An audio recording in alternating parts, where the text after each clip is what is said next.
Yes, good morning everyone. Good morning, sir. Good morning, sir. Good morning बेटा. Good morning. Good morning. Good morning, sir. Good morning बेटा. Good morning.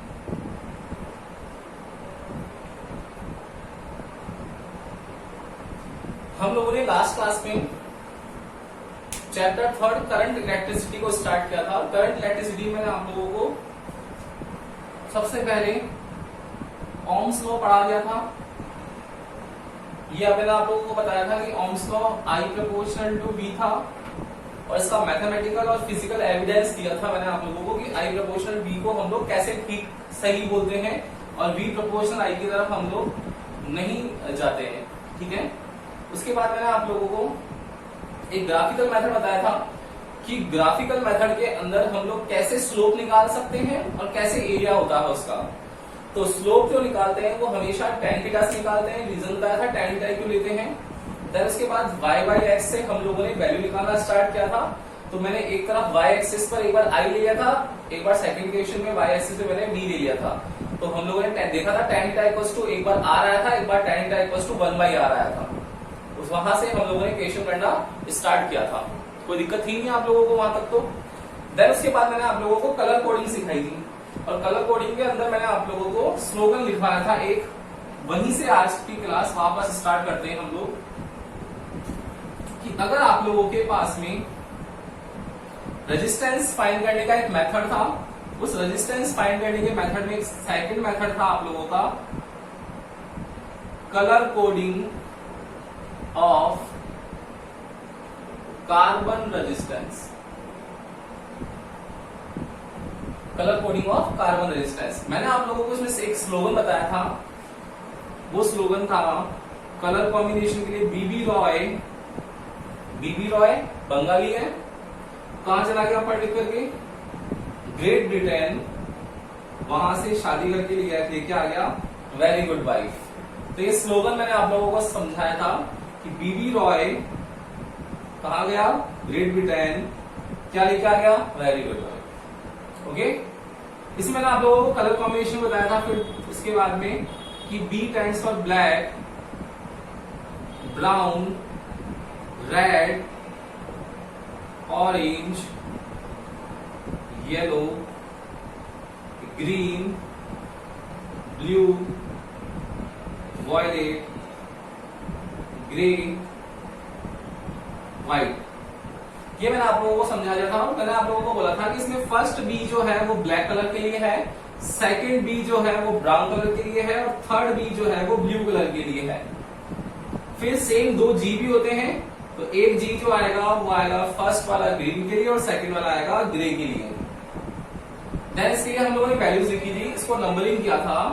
तो values जो लिखी थी उसमें लिखा था ये 0 से स्टार्ट होगा और टोटल 10 है तो 9 तक जाएगा. तो 0 1 2 3 4 5 6 7 8 9. देन मैंने आप लोगों को मल्टीप्लायर वैल्यू बताई थी कि इसमें मल्टीप्लायर वैल्यू आती है. वो क्या आती है कि डेसिमल फॉर्म में होती है कि जो भी आप लोगों के पास में यहाँ वैल्यूज हैं इनको हम लोग रेस कर देंगे पावर में, 10 रेस टू पावर में. तो 10 रेस टू पावर यहाँ 0 हो जाएगा, यहाँ 1 हो जाएगा, 2 3 4 5 6 7 8 एंड 9. इस तरीके से मैंने आप लोगों को ये टेबल ड्रॉ करवाई थी. यहां तक कोई डाउट है आप लोगों को किसी भी रिगार्डिंग तो बोलो बेटा. यहां तक कोई दिक्कत हो? यस और नो? No, sir. कोई दिक्कत नहीं होगी ना इसमें. तो बहुत इजी है ये तो. देन इसके बाद में अब इसमें एक टॉपिक आता है. वो टॉपिक है इसके अंदर टॉलरेंस. एक सब हेडिंग है इसी टॉपिक के अंदर जिसको बोलते हैं हम लोग टॉलरेंस. क्या होता है बेटा टॉलरेंस? क्या होता है देखो ध्यान से समझ के देखना कि यहां पर हम लोग रेजिस्टेंस की बात कर रहे हैं. तो रेजिस्टेंस एक ऐसी डिवाइस है जो मेंटेन करती है करंट को सर्किट के अंदर, इलेक्ट्रिक सर्किट में. ठीक है ना. क्या होगा, लेट सपोज आप लोगों के पास एक रेजिस्टेंस है. इस रेजिस्टेंस को अगर मैं वेरिएबल रेजिस्टेंस बनाऊं तो क्या मैं इसको रियोस्टेट जैसे ऐसे यूज कर सकता हूं? क्या बिल्कुल कर सकता हूं. तो इसकी दो पॉसिबिलिटी हो जाएगी. फर्स्ट पॉसिबिलिटी क्या होगी कि इसका जो पॉइंटर है वो मिनिमम पोजीशन पे आ जाए एक बार शिफ्ट होकर के, और एक कंडीशन ये हो सकती है कि इसका जो पॉइंटर है वो मैक्सिमम कंडीशन पहुंच जाए। ये पहुंच गया। देखो दोनों कंडीशन में क्या फर्क दिख रहा है कि जब यहां से करंट का फ्लो होगा, यहां से करंट का फ्लो होगा, तो करंट का जैसे ही फ्लो होगा तो ये पॉइंटर यहां कनेक्ट है, तो पॉइंटर कनेक्ट है, इसका मतलब क्या हुआ, करंट का फ्लो आगे नहीं जाएगा, वो यहीं से कनेक्ट कर लेगा इसको और करंट डायरेक्टली निकल जाएगा। बताओ इस पाथ में आपके पास रेजिस्टेंस आया क्या? नहीं आया ना, इस पाथ में तो रेजिस्टेंस आया ही नहीं। रेजिस्टेंस आया नहीं तो क्या हुआ, करंट इस रास्ते जाएगा ही नहीं, मतलब रेजिस्टेंस नहीं आया तो अपोज करने वाला कोई है ही नहीं। इट मींस यहां करंट की वैल्यू जो होगी वो हम लोगों को मैक्सिमम मिलने वाली है। सेकंड केस में क्या होगा, अब यहां से करंट जाएगा तो करंट जो होगा क्या होगा, देखो रेजिस्टेंस को पूरा क्रॉस करेगा, देन अब पॉइंटर से कनेक्ट है, अब यहां से जाएगा। तो बताओ करंट की वैल्यू क्या होने वाली है, यहां पर मिनिमम होने वाली है। इसका मतलब क्या हुआ कि कोई भी एक रेजिस्टेंस होता होगा, वो रेजिस्टेंस अपनी मिनिमम और मैक्सिमम वैल्यू को शो करता होगा। ये समझ में आ गया यहां से? और मिनिमम और मैक्सिमम वैल्यू को शो करता है, इसका मतलब क्या है, वही उसका टॉलरेंस है। हम लोग टॉलरेंस वर्ड को डिफाइन कैसे करते हैं, हम लोग बोलते हैं ना क्या उसका जो टॉलरेंस पावर है अच्छा है, टॉलरेट मत कर मुझको या बियर मत कर, ऐसे वर्ड्स हम लोग यूज करते रहते हैं नॉर्मली। वो टॉलरेंस वही तो है कि कोई भी एक रेजिस्टेंस जब इलेक्ट्रिक सर्किट में यूज होता है, तो इलेक्ट्रिक सर्किट में यूज होने पर जब पावर फ्लक्चुएट होता है, जब पावर फ्लक्चुएट होता है, तो उस टाइम पर अगर पावर मैक्सिमम आ गया, घर में करंट ज्यादा आ गया, तो क्या करेगा, रेजिस्टेंस अपनी वैल्यू को राइज कर लेगा ताकि वो जो एक्स्ट्रा करंट है उसको एलिमिनेट कर सके। और जब लो करंट आ रहा है, लो पावर आ रहा है, तो अपने रेजिस्टेंस की वैल्यू को वो मिनिमम कर लेगा ताकि उस जो इलेक्ट्रिक अप्लायंसेस है उसको हम लोग मैक्सिमम करंट प्रोवाइड करवा सकें। इसका मतलब रेजिस्टेंस की मैक्सिमम और मिनिमम वैल्यू होती है। तो जो मैक्सिमम वैल्यू होती है उसको डिनोट करते हैं हम लोग प्लस से, जो मिनिमम वैल्यू होती है उसको डिनोट करते हैं हम लोग माइनस से। इट मींस किसी भी रेजिस्टेंस का टॉलरेंस जो होता होगा वो प्लस और माइनस की फॉर्म में होता होगा। यस और नो, मानते हो ये चीज, प्लस माइनस की फॉर्म में होता होगा। सेकंड चीज कि अब टॉलरेंस जो है वो प्लस माइनस है, साथ में ही इसके आगे इसको कैलकुलेट हमेशा परसेंटेज फॉर्म में करते हैं। परसेंटेज फॉर्म का मतलब क्या हुआ कि अगर मैं आप लोगों से पूछूं कि एक क्लास टेस्ट लिया मैंने आप लोगों का, उस क्लास टेस्ट में आप लोगों के 5 मार्क्स आए आउट ऑफ 10, तो हम लोग क्या ये बोलते हैं, नॉर्मली परसेंटेज में डिनोट करते हैं या मार्क्स ही बोलते हैं? इसमें बोलते हैं 50% है, हम लोग क्या बोलते हैं 5 मार्क्स है आउट ऑफ 10, नॉर्मली यही होता है। और अगर आप लोगों के पास में जब ईयरली एग्जाम है तो 500 की कैलकुलेशन है, तो उस टाइम 500 में से आप लोगों के लेट्स सपोज 450 आए, तो अब आप लोगों को रिजल्ट बताते हो तो परसेंटेज बताते हो या ये बोलते हो कि मेरे 450 मार्क्स आए आउट ऑफ 500, ऐसे बोलते हो क्या? उस टाइम परसेंटेज दिखाते हो। मतलब कहने का ये है कि जहां पर भी बड़ा नंबर आएगा, जहां पर भी जो वैल्यू है वो लार्जर वैल्यू आने वाली है, उस टाइम हम लोग उन सब चीजों को परसेंटेज वैल्यू में काउंट करते हैं। ये जनरल सा एक कॉन्सेप्ट है, यहां पर भी वही है। देखो जब 10⁻⁹ आएगा तो 10⁻⁹ मतलब 10 के आगे 9 जीरो लगा दिए, बहुत ज्यादा बड़ी वैल्यू हो गई है। तो रेजिस्टेंस की इतनी हायर वैल्यू को हम लोग कैलकुलेट किस में करेंगे, परसेंटेज में करने वाले हैं। तो इस वजह से यहाँ टॉलरेंस जो है वो परसेंटेज फॉर्म में दिखाया जाता है। और टॉलरेंस के भी 3 कलर होते हैं, कौन कौन से? एक होता है गोल्ड कलर, एक होता है सिल्वर कलर, और एक होगा ऑब्जेक्ट जिसके ऊपर कोई भी कलर डिफाइंड नहीं होगा, नो कलर। तो जब गोल्ड होगा तो गोल्ड के लिए टॉलरेंस की जो वैल्यू होती है वो होती है ±5%। सिल्वर होता है वो होगा ±10%, और नो कलर में होगा ±20%। आप लोग बोलोगे कि सर गोल्ड और सिल्वर ही क्यों लिया? अरे तो ये किसके लिए ले रहे हैं हम लोग, किसके लिए है ये? रेजिस्टेंस के लिए है। रेजिस्टेंस क्या करता है? करंट को मेंटेन कर रहा है। करंट मतलब कंडक्टर होगा। तो आप लोग 9th या 10th क्लास से पढ़ते हुए आए हो कि कौन कौन से ऐसे कंडक्टर होते हैं जो इलेक्ट्रिसिटी को अच्छे से मेंटेन करते हैं। गुड मेटल्स कौन से हैं? मेटल्स, सबसे अच्छे मेटल्स जो कंडक्टिविटी शो करते हैं उनमें गोल्ड और सिल्वर ही तो है। देन उसके बाद कॉपर, एल्यूमिनियम चालू होता है। तो सिल्वर और गोल्ड जो है उस वजह से यहाँ पर हम लोग गोल्ड और सिल्वर को यूज कर रखा है हम लोगों ने। और थर्ड होगा जिसके अंदर कुछ भी नहीं शो होगा आपको, नो कलर, उसमें ±20% का टॉलरेंस होने वाला है। ओके, समझ में आ गई ये चीज? यस और नो? बोलो भाई, क्लियर है ना? Yes, sir. एक बार इसका स्क्रीनशॉट ले लो उसका एक बार, फिर इस पर रिलेटेड क्वेश्चंस कैसे होते हैं वो देखते हैं एक बार।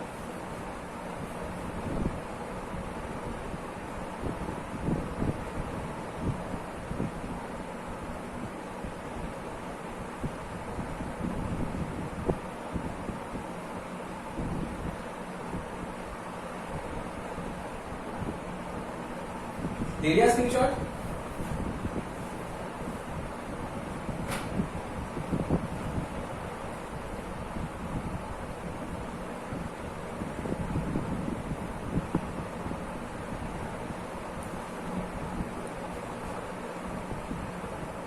अब देखो इसकी जो रूल्स है कि रेजिस्टेंस लिखना कैसे होता है वो मैं आप लोगों को क्वेश्चन से सिखाता हूं। देखो, कार्बन रेजिस्टेंस होगा तो रेजिस्टेंस का इंटरनल स्ट्रक्चर कैसा होता है? ऐसा जिगजैग वाला। लेकिन आउटर स्ट्रक्चर कैसा होगा? इस तरीके का। इसके ऊपर जैसे ये मार्कर है आप लोगों के पास, ये मार्कर है, तो इस मार्कर के ऊपर स्ट्रिप्स लगा सकते हैं क्या? Colour strips. देखना, ये मार्कर है, सिलेंड्रिकल ऑब्जेक्ट है, इसके ऊपर मैं स्ट्रिप लगा सकता हूँ क्या? देखो देखो, ये दिख रही है आपको कलर से स्ट्रिप्स, फिर दूसरे कलर की स्ट्रिप, फिर तीसरे कलर की स्ट्रिप, चौथी कलर की स्ट्रिप, सबको दिख रही होगी आप लोगों को। वैसे ही यहाँ पर भी होता है कि कलर्स की स्ट्रिप्स होती है। कैसे होती कलर्स की स्ट्रिप्स? देखना, ये फर्स्ट स्ट्रिप, ये सेकंड स्ट्रिप, ये दोनों बहुत पास पास होती है। थर्ड स्ट्रिप जो होती है वो थोड़ी सी दूर होती है, और फोर्थ स्ट्रिप जो होती है वो सबसे लास्ट में होती है, उसकी डिस्टेंस सबसे ज्यादा होती है। ओके, ये जो स्ट्रिप्स होती है ये कलर स्ट्रिप्स होती है, इनके ऊपर कोई ना कोई कलर किया हुआ होता है। लेट सपोज फर्स्ट स्ट्रिप है रेड कलर की, सेकंड स्ट्रिप है ऑरेंज कलर की, थर्ड स्ट्रिप है ब्लू कलर की, एंड फोर्थ स्ट्रिप है गोल्ड कलर की या गोल्डन कलर की। ये याद रखने वाली बात है कि इस क्वेश्चन के अंदर आप लोगों को ये ध्यान देना होगा कि जो फर्स्ट टू स्ट्रिप होती है, क्या क्या रूल है इसका, कि जो फर्स्ट टू स्ट्रिप है,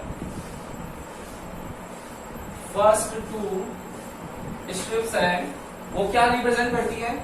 वो करती है आप लोगों की डायरेक्ट वैल्यूज को। क्या आपको वैल्यूज लिखनी है जो हम लोगों ने लिखी थी 0 to 9 वाली, वो वैल्यूज। फिर इसमें थर्ड स्ट्रिप जो होती है, थर्ड स्ट्रिप शो करती है किसको? मल्टीप्लायर या डेसिमल वैल्यू को। एंड फोर्थ स्ट्रिप जो होती है, फोर्थ स्ट्रिप वो शो करती है यहां पर किसको? टॉलरेंस को। ओके, ये बस ये रूल है, ये याद रखना है आपको कि फर्स्ट टू स्ट्रिप डिनोट करेगी वैल्यूज को, थर्ड स्ट्रिप डिनोट करेगी डेसिमल को, एंड फोर्थ स्ट्रिप डिनोट करेगी टॉलरेंस को। अब आप लोगों को एक कलर्स गिवन है, इसका रेजिस्टेंस लिखना है। क्या लिखोगे इसका रेजिस्टेंस? देखो क्या करना पड़ेगा हम लोगों को, स्लोगन लिखना पड़ेगा। तो क्या था? बीबी रॉय ग्रेट ब्रिटेन से क्या लाया? Very good wife. देखो नंबर काउंट करो, सबसे पहले कौन सा कलर है? Red colour. तो 0 1 2, रेड आ गया 2 पर, तो क्या होगा रेजिस्टेंस बताओ उसका? सबसे पहले लिखेंगे वैल्यूज 2। सेकंड स्ट्रिप की वैल्यू कितनी है? ऑरेंज, तो 0 1 2 3, मतलब ऑरेंज 3 पर आ रहा है, ये 23। फर्स्ट टू स्ट्रिप की वैल्यू कितनी? थर्ड स्ट्रिप की क्या लिखते हैं? डेसिमल, जो मल्टीप्लायर होता है, तो ये मल्टीप्लाई। और थर्ड कौन सा है? ब्लू है। काउंट करो, 0 1 2 3 4 5 6, ब्लू 6 पे आ रहा है, मतलब 10⁻6 होगा, मल्टीप्लायर है तो। क्लियर? अब आता है गोल्ड, तो क्या करते हैं गोल्ड के लिए? ±5%, पूरा ब्रैकेट में लिखो। यूनिट क्या होती है इसकी? ओम। रेजिस्टेंस यूनिट ओम है, ये ओम लिख दिया, ये आप लोगों के पास रेजिस्टेंस की वैल्यू आ गई। बोलो समझ में आया नहीं आया? यस और no? Yes, sir. Yes, sir. सबको आ गया समझ में? इजी है ना? देखो, तो सेकंड क्वेश्चन में आप लोगों को बता रहा हूं, ये आप लोगों को खुद से करना है बेटा।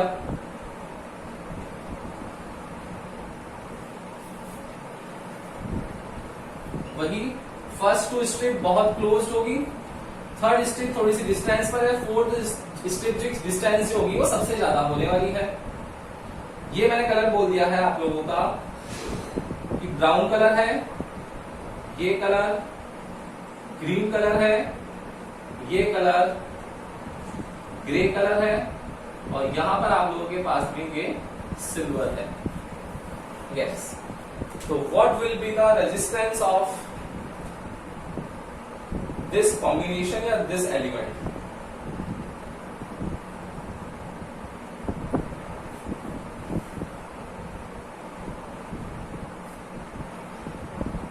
तो वो तीसरा कलर कौन सा है? First brown, second green, third grey, fourth silver.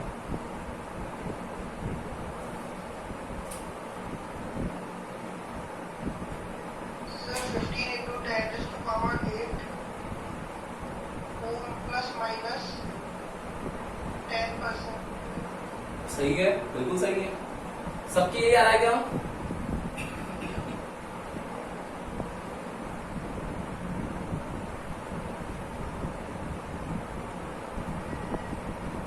Yes, Aarti, Ayushi, Sir, 15 into 10 to power 8 plus minus 10%. सही है। सबके आंसर आ रहा है, देखो बहुत इजी है। Yes, sir. First two strip क्या होगी? वैल्यूज होगी। तो देखो बेटा, ब्राउन कलर है तो 0 और 1, ब्राउन 1 पे आ गया। सेकंड का भी हम लोग क्या करेंगे? मल्टीप्लाई करेंगे, तो ग्रीन कलर है 0 1 2 3 4 5, ये आ गया 5, multiply grey 0 1 2 3 4 5 6 7 8, 10 is to power 8, plus minus silver के लिए 10%। आ गया, समझ में आ गया? सबको आ गया होगा?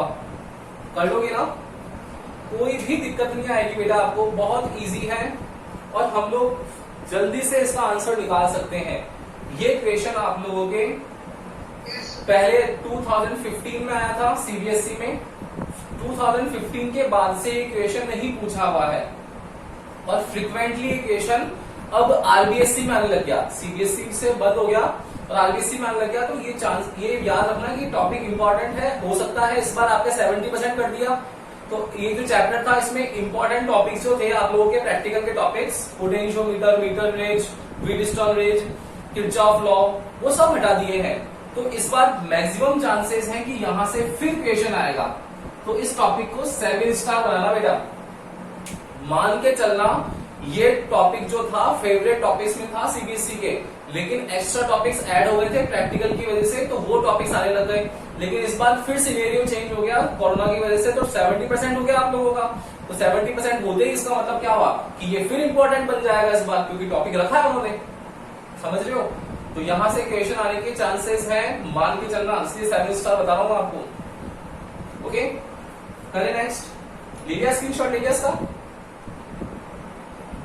Yes, sir.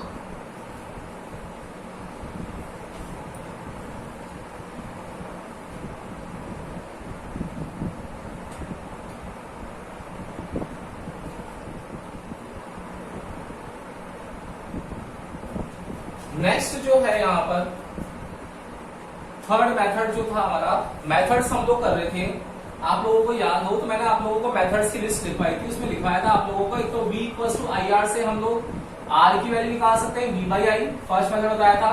सेकंड मैंने आप लोगों को ग्राफ मेथड बताया था। थर्ड मेथड मैंने आप लोगों को कलर कोडिंग बताया था। और ये फोर्थ मेथड है आपका आज सीरीज और पैरेलल कॉम्बिनेशन। सीरीज और पैरेलल कॉम्बिनेशन ये आप लोगों को समझना है आज। फोर्थ मेथड है वैल्यू ऑफ रेजिस्टेंस के लिए, वैल्यू ऑफ रेजिस्टेंस कैसे हम लोग फाइंड कर सकते हैं। यस, दोनों को कंपैरेटिवली स्टडी करेंगे हम लोग। एक तरफ सीरीज कॉम्बिनेशन होगा हमारा, एक तरफ पैरेलल कॉम्बिनेशन होगा, इस टॉपिक से आप लोग सब फैमिलियर हो, 10th क्लास में आप लोगों के एज इट इज ये टॉपिक था, ठीक है। तो यहां लेकिन क्वेश्चंस का लेवल थोड़ा हाई होगा, टफ क्वेश्चंस आते हैं यहां पर बस, बाकी टॉपिक कॉन्सेप्ट सब सेम है। देखो सीरीज कॉम्बिनेशन क्या होगा बेटा, सीरीज का मतलब क्या होता है, सीरीज का मतलब कि मैं हूं यहां खड़ा हुआ अभी, मैंने लेफ्ट हैंड जो है वो किसी को पकड़ाया, तो जो दूसरा इंसान है उसने क्या करा, मेरा लेफ्ट हैंड पकड़ा, चैन बना ली, फिर उस इंसान का जो लेफ्ट हैंड है वो किसी और ने अपने राइट हैंड से पकड़ा, फिर उसका लेफ्ट हैंड किसी और ने पकड़ा, तो इस तरीके से चैन बनती जाएगी। सीरीज कॉम्बिनेशन यही है, चैन ही है कि अगर एक रेजिस्टेंस है तो इस रेजिस्टेंस का ये फर्स्ट एंड है, ये सेकंड एंड है, तो दूसरा अगर रेजिस्टेंस है ये वाला, तो इसका ये फर्स्ट होगा, ये सेकंड होगा, ये देखो वापस कनेक्ट हो गए, आपस में ज्वाइन हो गए, तो उसका सेकंड फर्स्ट पकड़ लिया, तो अब इसका सेकंड भी क्या होगा, किसी और रेजिस्टेंस का फर्स्ट पकड़ लेगा, ये देखो। तो 1-2-1-2 कॉम्बिनेशन बोलते हैं इसको शॉर्ट में सीरीज कॉम्बिनेशन को 1-2-1-2 पैटर्न बोलते हैं, 1-2-1-2। Okay, let's suppose value of resistance are R1, R2 and R3 and it will connect with cell or battery with a switch and with an ammeter. Okay, combination का हम लोग यहाँ पर आप लोगों के पास कनेक्शन करेंगे, तो कनेक्शन करने पर आप लोगों को सबको पता है कि स्विच और रेजिस्टेंस का प्लस माइनस नहीं होता है, मैंने आप लोगों को फर्स्ट दिन ही सिखाया था ये चीज। एमीटर का प्लस माइनस होगा तो माइनस जुड़ जाएगा माइनस से, और ये प्लस कनेक्ट हो गया प्लस से। ओके, अब अगर यही पैरेलल कॉम्बिनेशन है तो पैरेलल का मतलब क्या है, पैरेलल लाइंस कनेक्ट कर दो, क्या होगा, आप लोगों के पास में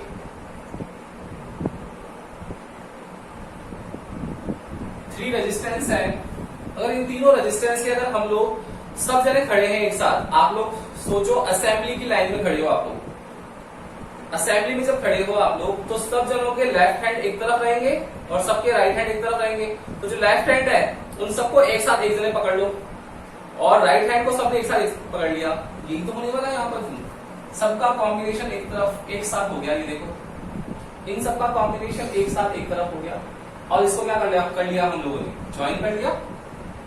देखो फिर एक सेल और बैटरी लगा दी हम लोगों ने, एक स्विच लगा दिया, एक एमीटर लगा दिया और ज्वाइन कर दिया, इसको वैल्यूज दे देंगे हम लोग R1, R2, R3। ओके, अब अगर मैं आपसे एक जनरल सा क्वेश्चन पूछूं कि टैप है उससे हम लोगों ने एक पाइप लगा रखा है, तो बताओ मुझे बेटा एक ही पाइप है, तो ऐसा थोड़ी ना होगा कि यहां से अगर मैं पानी खोलूंगा तो उसके दूसरे एंड से मिल्क निकलेगा, ऐसा होता है क्या, अरे भाई पानी भी जाए तो पानी निकलेगा ना, और उसकी फ्लो जो होगी वो क्या अलग अलग होगी क्या, पता पड़ा यहाँ से आप लोगों ने फ्लो तेज कर रखा है, यहाँ पर फ्लो कम आया, पॉसिबल ही नहीं ऐसा।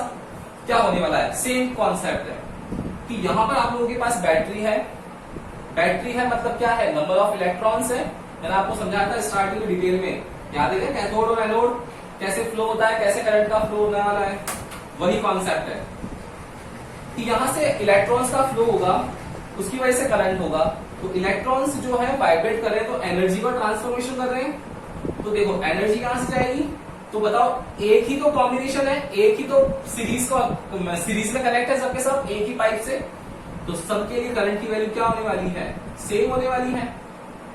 लेकिन जो रेजिस्टेंस लगता है वो कहां लगता है, रेजिस्टेंस हमेशा वोल्ट मीटर के टर्मिनल्स पे लगता है, वोल्ट मीटर के टर्मिनल्स लगेगा, तो यहाँ पर वोल्ट मीटर कहां कनेक्ट है, नहीं है, लेकिन रेजिस्टेंस गिवन है, तो रेजिस्टेंस के टर्मिनल्स देखो दोनों के टर्मिनल अलग अलग हैं, तो यहाँ पर देखो वोल्ट मीटर कनेक्ट हो गया, यहाँ वोल्ट मीटर कनेक्ट हो गया, यहाँ वोल्ट मीटर कनेक्ट हो गया।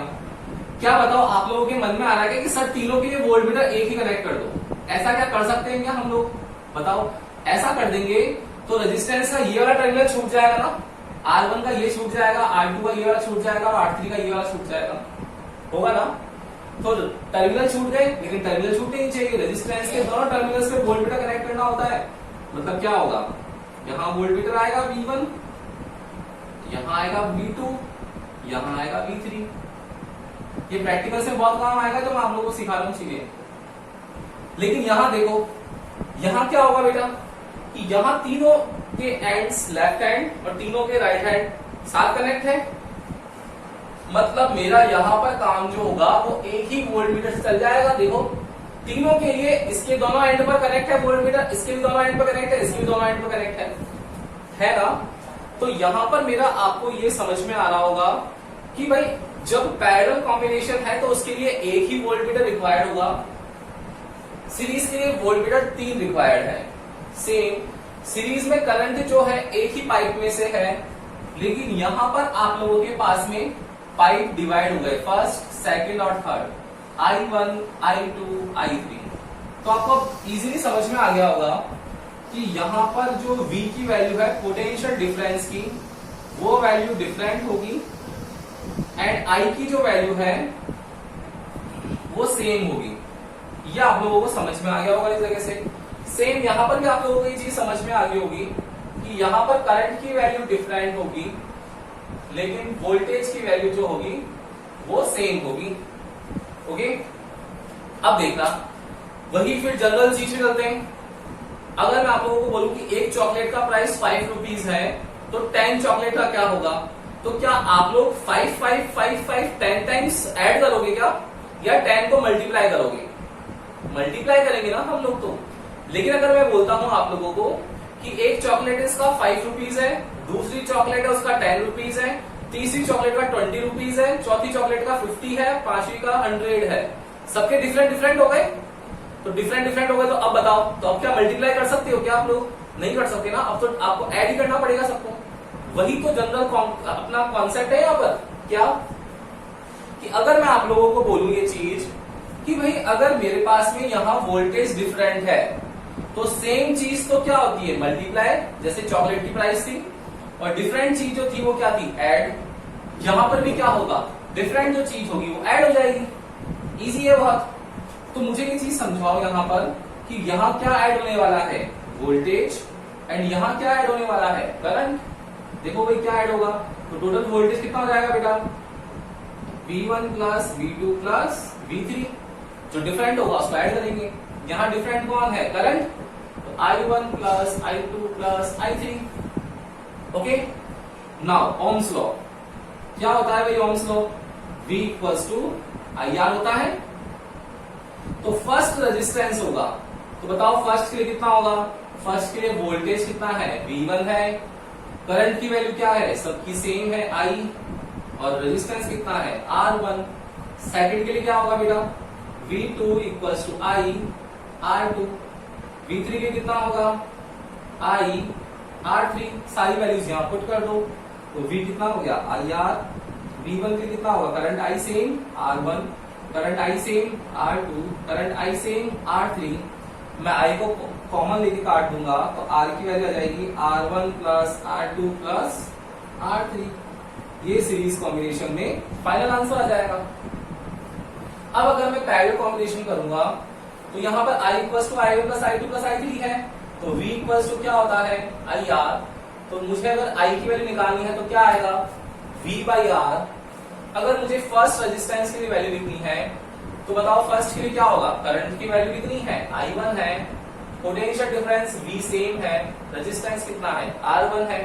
सेकंड के लिए कितना हो जाएगा? I2 equals to V upon R2। Third के लिए I3 equals to V upon R3, क्योंकि V की वैल्यू सब में सेम है। ओके, सब वैल्यूज रख देंगे हम लोग यहाँ पर, तो I कितना आएगा? V by R, V by R1, V by R2, V by R3। V common लेके जब कट कर देंगे तो 1 over R equals to 1 over R1 plus 1 over R2 plus 1 over R3। ये सब आप लोगों को आता था। मेन कहानी मुझे बतानी थी आप लोगों को कि यहाँ पर वोल्ट मीटर जो होगा वो रेजिस्टेंस के टर्मिनल्स पे जुड़ेगा। यहाँ पर 3 आएंगे, यहाँ पर एक ही वोल्ट मीटर काम आ जाएगा। और प्रैक्टिकल करते वक्त भी आप लोगों को यही ध्यान रखना पड़ेगा। ओके, कोई दिक्कत है क्या इसमें? बताओ, यस और नो?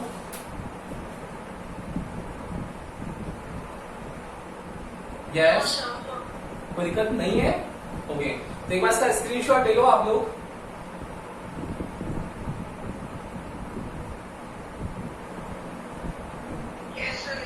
दे दिया।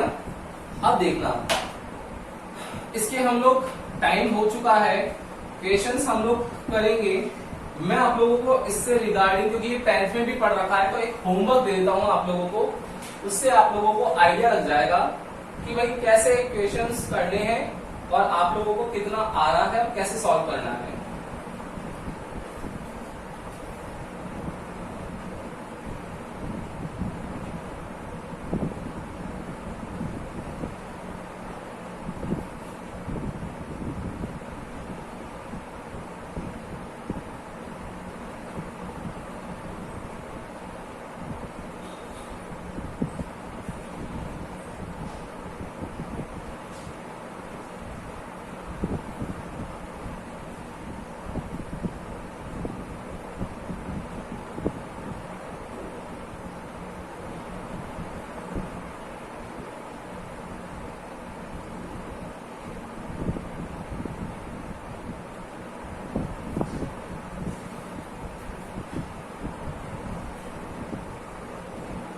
यस, इक्वेशन है आप लोगों के पास में कि एक सर्कल टाइप ऑब्जेक्ट दे रखा है, उसमें terminal A and terminal B है।